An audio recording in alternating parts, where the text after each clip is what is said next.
Hello friends, welcome to my channel. Friends, Basara triple ఐటీకి సంబంధించి మనకి ఏ స్కూల్ వాళ్ళకి 24 మార్క్స్ అనేది యాడ్ చేస్తారా?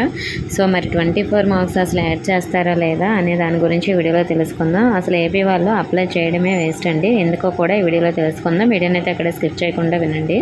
ఫ్రెండ్స్, మనకి బాసరా ట్రిపుల్ ఐటీలో 10th క్లాస్లో ఎవరైతే చదివారో అంటే తెలంగాణలో బాసరా ట్రిపుల్ ఐటీకి అప్లై చేయడం కోసం మీరు తెలంగాణలో 10th ఎవరైతే చదివారో వాళ్ళకైతే డిప్రివేషన్ స్కోర్ అనేది యాడ్ చేస్తారు.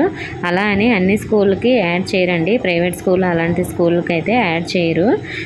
మనకి ఎవరెవరికి యాడ్ చేస్తారంటే జిల్లా పరిషత్ మరియు మున్సిపల్ పాఠశాలలు సహా నాన్ రెసిడెన్షియల్ అలాగే ప్రభుత్వ పాఠశాలలో చదివిన దరఖాస్తుదారులకి 10వ తరగతి మార్కులతో ప్రతి సబ్జెక్టుకి 4 మార్కులు డిప్రివేషన్ స్కోరు జోడించబడుతుంది అని ఇక్కడ మనకి క్లియర్గా నోటిఫికేషన్లో ఇచ్చారు. సో మరి దీని లక్ష్యం ఏమిటంటే సామాజికంగా ఆర్థికంగా ఇబ్బంది పడుతున్న విద్యార్థులకు ప్రవేశ ప్రక్రియ వెయిటేజ్ని అందించడం కోసం. అంటే గవర్నమెంట్ స్కూల్లో ఎవరు చదువుతారు, మనీ ప్రాబ్లం ఉన్న వాళ్ళే ఫీజు పే చేసుకొని బయట ప్రైవేట్ స్కూల్లో చదవని వాళ్ళే చదువుతారు కాబట్టి సో మరి వాళ్ళకి మళ్ళీ ఇక్కడ ఫ్రీగా చదువుకునే అవకాశం ఇవ్వడం కోసం ఇలా మనకి డిప్రివేషన్ స్కోర్ అనేది వాళ్ళకి యాడ్ చేసి సీట్ అనేది ఇవ్వడం జరుగుతుందని ఇక్కడ నోటిఫికేషన్లో క్లియర్గా ఇచ్చారు. సో మరి ఈ స్కూళ్ళకి అయితే మనకి 24 మార్క్స్ అనేవి యాడ్ చేయడం జరుగుతుంది. మరి మనకి ప్రతి సబ్జెక్ట్కి 4 మార్కులు డిప్రివేషన్ స్కోర్ని యాడ్ చేస్తాము అని ఇక్కడ చెప్తున్నారు. కాబట్టి అలాగే సంబంధిత సబ్జెక్టులో గరిష్ట మార్కులలో 4% అని కూడా ఇక్కడ క్లియర్గా ఇచ్చారు.